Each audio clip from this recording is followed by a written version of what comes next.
the Sunday I'm going to dig out people's schedules and figure out where people are on Thursdays, but haven't figured out yet. You're all here. No, I know. No, but I still think that there's a whole bunch of people that are like a section for another class that's on Thursday or something. Okay, because there's like a 30-person difference between Tuesdays and Thursdays up there. Huh? Yeah, that's true. I don't know. Anyway, there's 2 handouts today. Did you get both handouts? Yeah, you got 2 handouts? Okay. You have a little paper due tomorrow, which is the response paper about Rothbard and Ramaswamy. I did not send you an email in hopes that you had already marked your calendar and were on top of all these things, so hopefully you're far enough into your college career you don't depend upon your professor to email you reminders. This being not Econ 1. Your term papers are due a week from today, and I still get questions about possible term paper topics that make me feel like I want to take another chance to once again go over what it is that you're doing on the term paper, because it would be sad if you did the wrong thing and got a low score because you weren't answering the question we wanted you to answer. So I'll do that in just a minute. I'll wait for people to filter in. And then 2 weeks from today, that's it.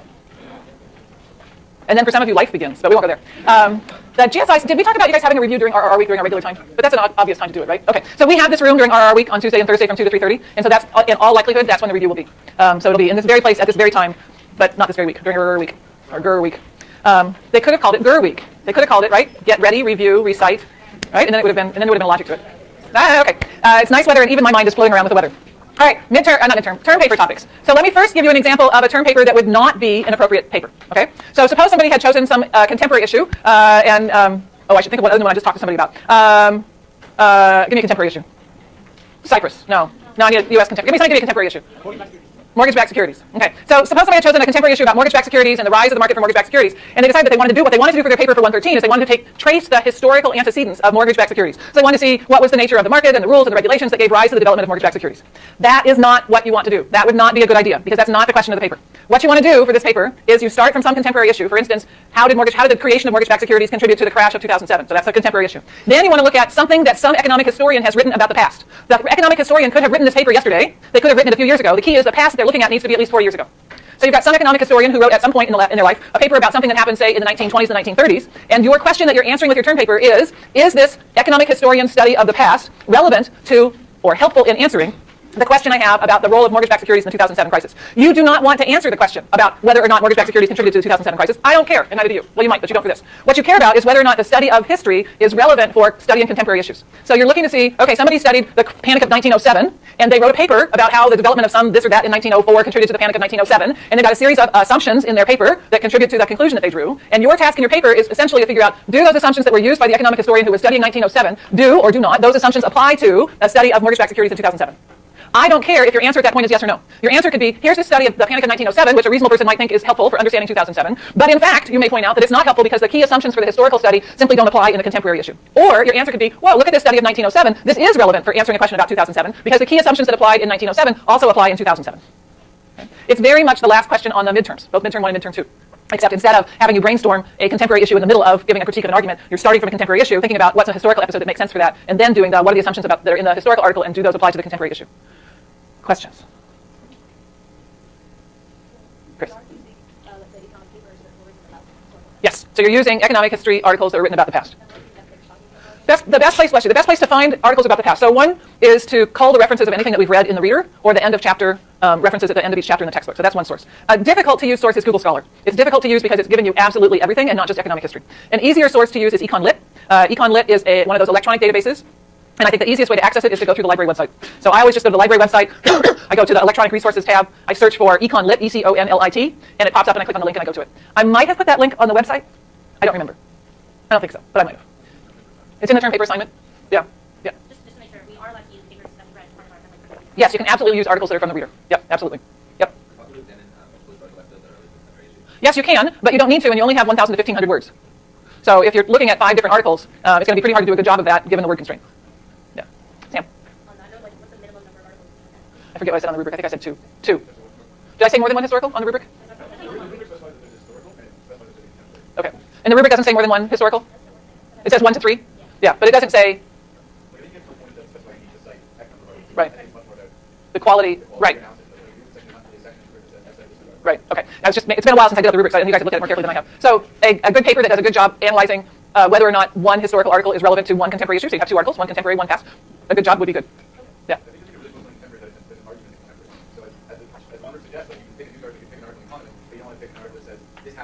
Yeah. This happened this day because of that. Yeah. Yeah. So you want some your contemporary article needs to have a this caused that in it somewhere. Yep.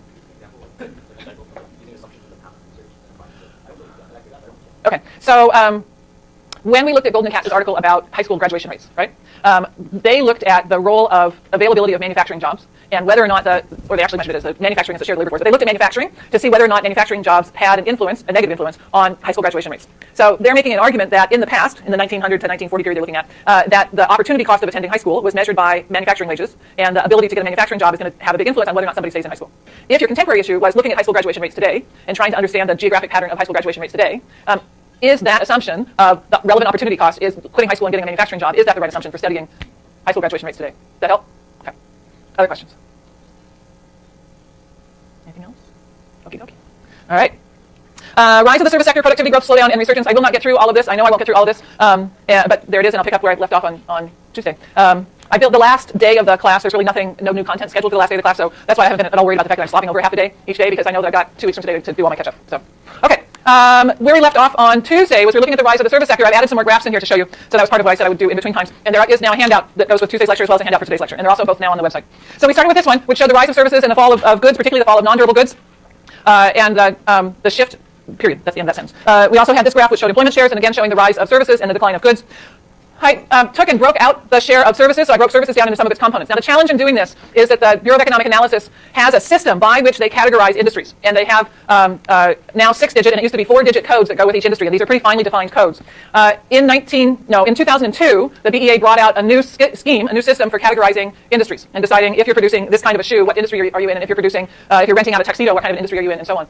There's a lot of mixing up of what activity is in what industry with this reclassification that comes out in 2002. So it's not possible for me to draw one set of graphs that go from 1960 to 2012 that are perfectly consistent with each other. So I've done the best I could. I talked to my co-author this morning and got some more ideas as to other things I'm going to do with these graphs, because these are also things that are going into the paper we're working on. So here's what I've done so far. So you can see here with healthcare how there's that little gap. You can't really tell that with the fire or the education or the retail trade, but there is also, what I'm doing here is I'm splicing 2 different data series. So the data before 2000 are using what they call the SIC codes, with which they classified enterprises into industrial classifications. And the data from 1998 to 2011 are from the NAICS, the North American Industrial Classification System, so this different system. It would be peachy if what had been finance in the past was still finance, but in fact they really mixed up a lot of things. And particularly, unfortunately, in this all other services category, they really spread some of those services, and some of the services that rise the most, they spread them around to a whole lot of other things. So I can give you the best I can do, and it gives you at least some ideas. So it's not perfect. That's the point. All right, so what do we see? Education. Oh, I need to clarify one thing. I mentioned the other day that education included the Kaplan people. It does include Kaplan, but I was wrong. It also includes all public school teachers. So K-12 as well as college and university. So all education includes both public education and private education. So this is employment by industry. These are shares of the total from 1950 to the present. So there's a very small increase in education as a share of the total. The purplish line here is finance, insurance, and real estate. And a lot of people, particularly people who spend part of their life at cost, tend to think that everybody works in finance. Not so. So the share of the population that works in finance, insurance, and real estate has increased over the last 60 years, but it's increased from about 3.5% to about 6%. So that's the increase in finance. Particularly, there's been a strong increase in healthcare. So part of this rise in services, a little bit of it is finance, a lot of it is healthcare, and the rise in healthcare from back here about 2% in 1950 to over 10% today. There's also a substantial rise in the combination of retail, trade, and restaurants. So restaurants is something that, well, I had to combine those 2 categories to get consistent series between the 2 indices. It goes from about 12 to about 16%, so you get quite a rise there. And then I've got everything else is in this red line at the top. The big piece of that rise here, one big piece of that rise is what they call business services. Now, unfortunately for me, the BEA took and split business services into about 12 different categories when they did the reclassification in 2002. Business services includes advertising, it includes court reporting, it includes temporary help services, it includes garbage pickup, it includes janitorial services, it includes like everything you can think of other than your banker and your realtor and your doctor and your lawyer. And that was a big part of the rise there in the 1980s. So, all right. The other thing I did was I went to the data, which thank you, Rachel, for having found that link, because I didn't have the link. So Rachel had put in the section exercise a link to the data that's behind the Rothwell and Ramaswamy article. So I downloaded that data and played with that data and made these graphs for you that show what's happening to the service share in each of these countries that are in the Rothwell and Ramaswamy paper. So this first set is showing you the shares of output. So they have manufacturing share of output. They index all of these things so that in all cases, the 1990 value is equal to 100.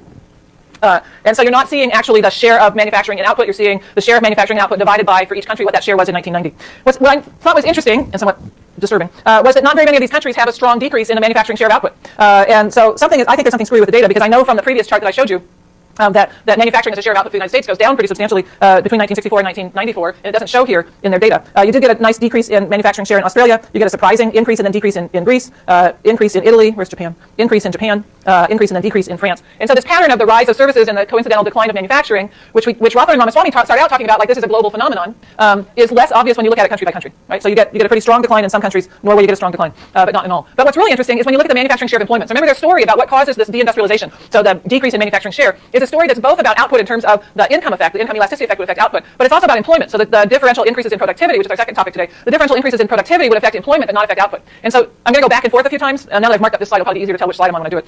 this one is the manufacturing share of employment. So when you look at the manufacturing share of employment by country, then you get the pattern that you would expect. Then you get the nice consistent declines in manufacturing share that you would expect, that even if the share of output stayed constant with the differences in productivity gain, you'd get a decline in employment because with higher productivity growth in manufacturing, it takes fewer workers to produce the same amount of manufacturing output over time.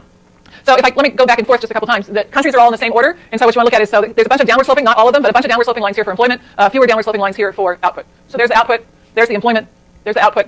You get a bead on, say, Denmark or Germany. There's the employment, there's the output. Netherlands is pretty flat. There's the employment. Netherlands is going down. So that the story using their data, which is 63 to 94, about deindustrialization or the rise of services, is particularly a story about the decline in manufacturing employment, and less so a universal story about the decline in the output of manufacturers. Okay. All right. All of which may be helpful for writing papers for tomorrow. Who knows? We saw this slide on Tuesday. They're asking why the decline in manufacturing, which is the flip side of asking why the rise in services. They're looking at two possible explanations: the internal factors, which is the differences in productivity growth between services and manufacturing, and the differences in income elasticity of demand between goods and services, and the external factors, whether or not increased trade, particularly from less developed countries, which have lower labor costs, contributes to the decline in manufacturing employment in these countries in their sample. I was able to exactly replicate their results. So using the data that they provide on the IMF website, drop those into Stata, which is the program that I use. It's a program I think you learned in 140. Is that right? So you can take the data off the website that Rachel linked to in that section exercise. Do you have to write, who's in 140 right now? Anybody in 140? Do you have to write papers for 140? Oh, too bad. You used to have to write papers for 140. Oh, there's an interesting point. You used to have to write papers for 140 that were to take somebody's results like this and replicate them. So this would be a good one because these you can replicate. I mean, I replicated the results to the hundreds, so that was easy. Interesting sidebar, which you may have heard about in some of your classes or may not, which is about Rogoff and Reinhardt. So this is a complete sidebar of what we're doing. Ken Rogoff and Carmen, I think, Reinhardt, who have been very influential over the last half decade in arguing that when countries reach a certain level of government debt to GDP ratio, that puts them on the precipice of economic decline. And there was a paper that did it just come out this week?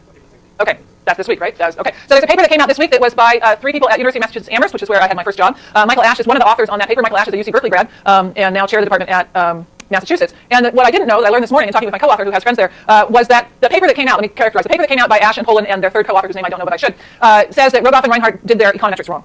So that they have an error in their spreadsheet, so there's a coding error in their spreadsheet, and they have, when they came up with their results that says once you get to a 90% debt to GDP ratio, then you face economic decline, they kicked out of the sample 5 countries that would have totally changed the result.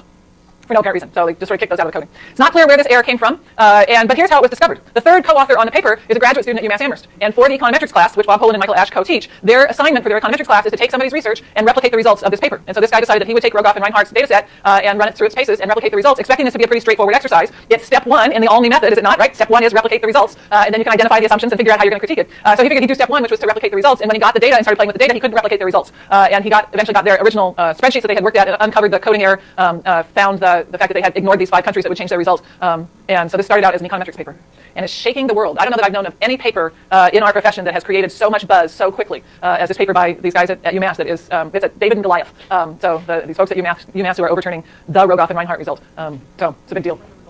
The result briefly is that higher debt to GDP ratio leads to a decline. And the implication of the result, this is the Rogoff and Reinhardt result, this is why austerity has been implemented in so many countries in the last 5 years. So the reason that they have forced austerity on Greece and they have forced austerity on Spain, that is reducing the deficit to bring the debt ratio down, is because of the implications of Rogoff and Reinhardt. Because the implication was, once you reach this level of debt to GDP ratio, you're in a whole lot of hurt and your country's going to go down the tubes. And a lot of people always had questions about reverse causality and whether or not it's when your country gets into a whole lot of hurt, your automatic stabilizers kick in and that increases your GDP to debt ratio.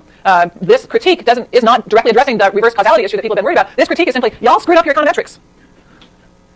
Big deal. What was the result of the Ash report? Did it say that that is higher or lower?